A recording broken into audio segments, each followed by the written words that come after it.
Have you ever tossed something aside or even in the garbage only to have serious need of that thing in the time directly after doing so or even later on? This is a question that I wanted to ask today in a little piece that I'm doing that I'm basically titling or having as a subject assessing value.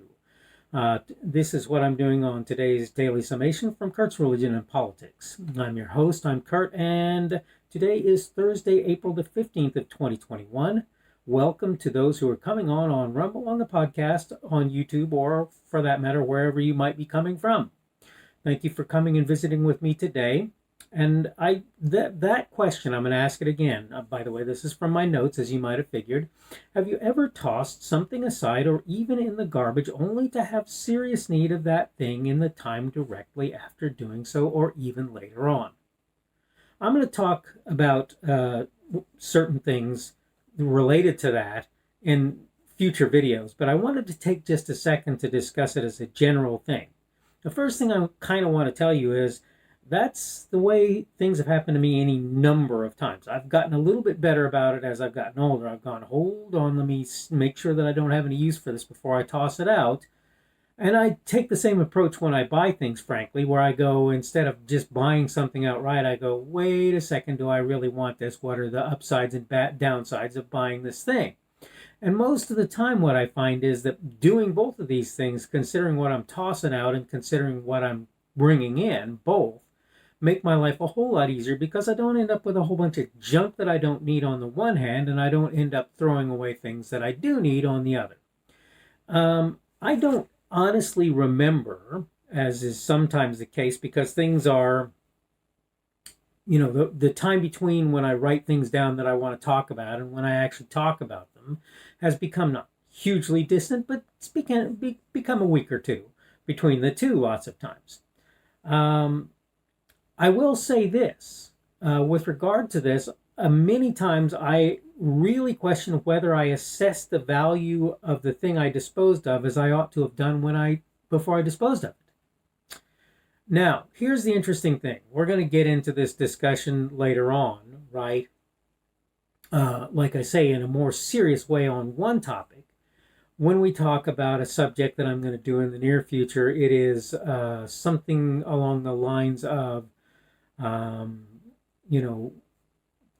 I can't think of the term that I use, but the point is basically that you should be principled in your being principled, or something similar is what I actually titled the thing, right?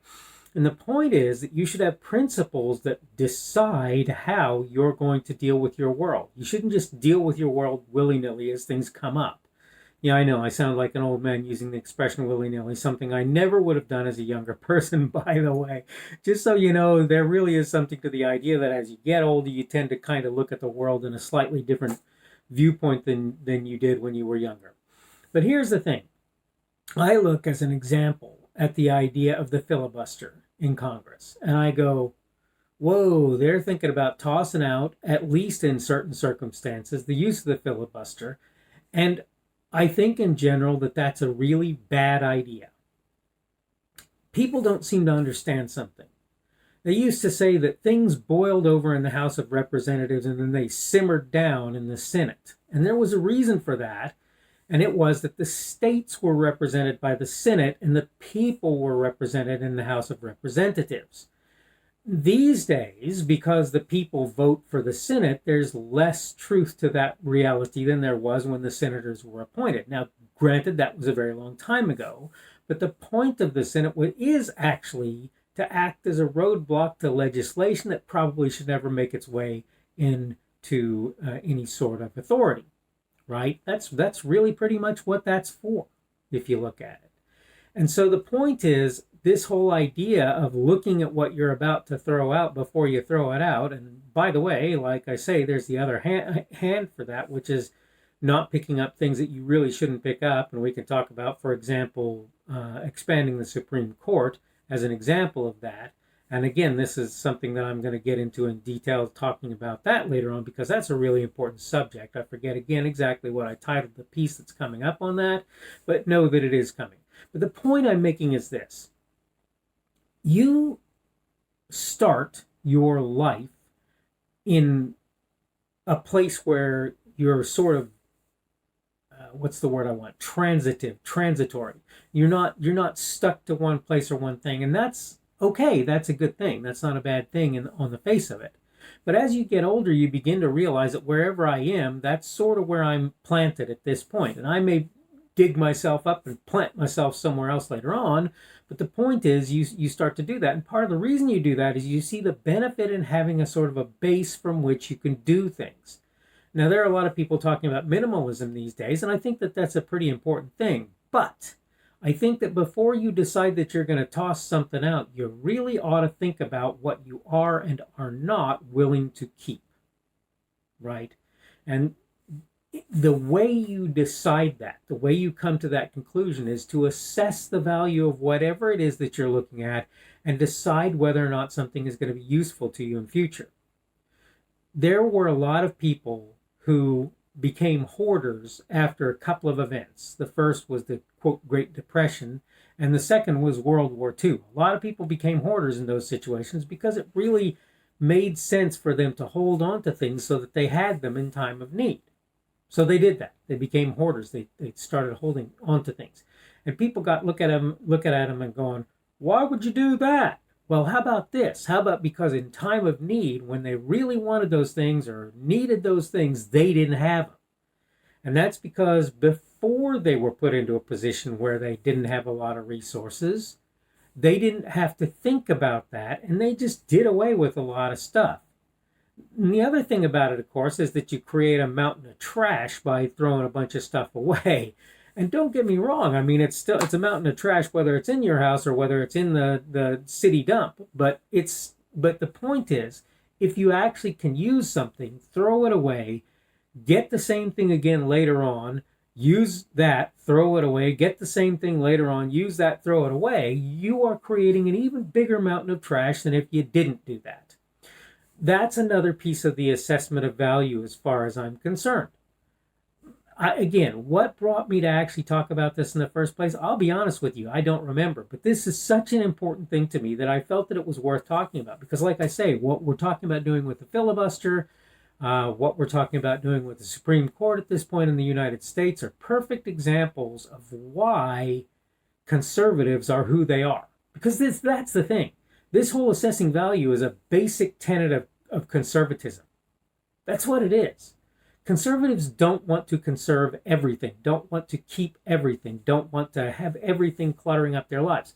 But they look at things that are important and they come to understand what is important and they act accordingly.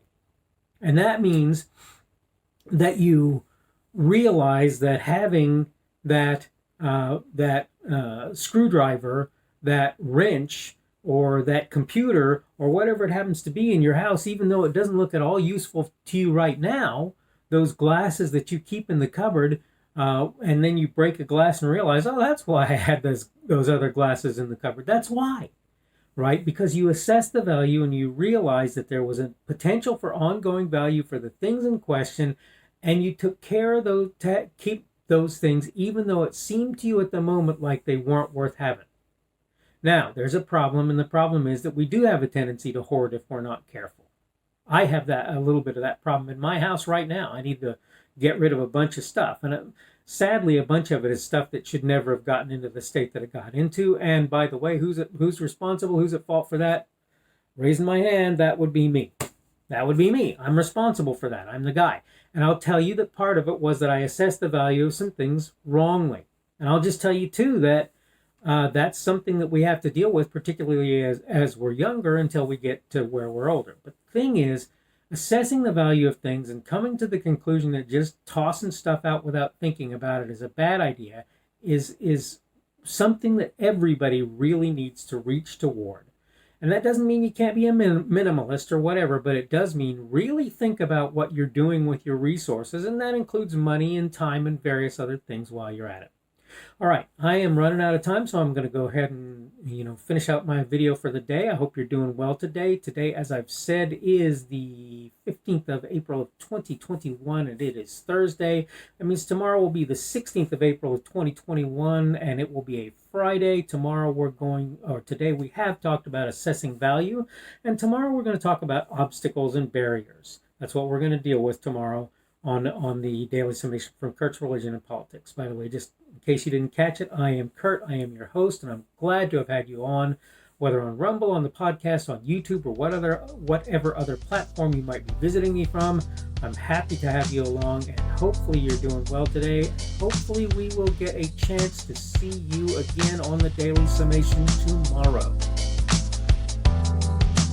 The speaker on this edition of the Daily Summation is Kurt Schubert.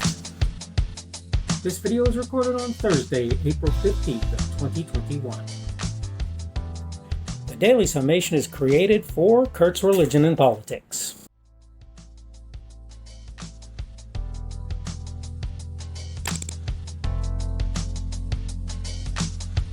Thanks for watching this edition of the Daily Summation from Kurt's Religion and Politics. I hope you found it entertaining or instructional, or maybe both.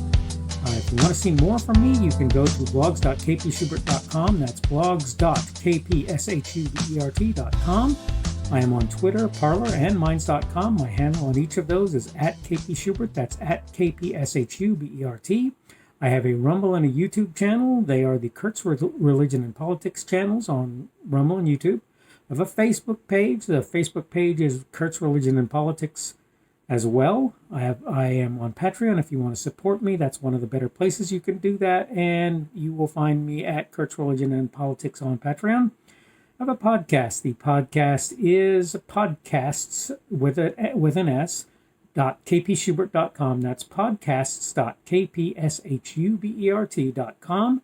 I think you should be able to find me with relative ease on Apple Podcasts, Google Podcasts, and Spotify as well. The best way I find to do that is to look for Kurt's Religion and Politics. You can try to use the Daily Summation. I find that it doesn't work as well as a general rule, but you can always try that. I'm glad to have you aboard today, and hopefully we will see you again tomorrow.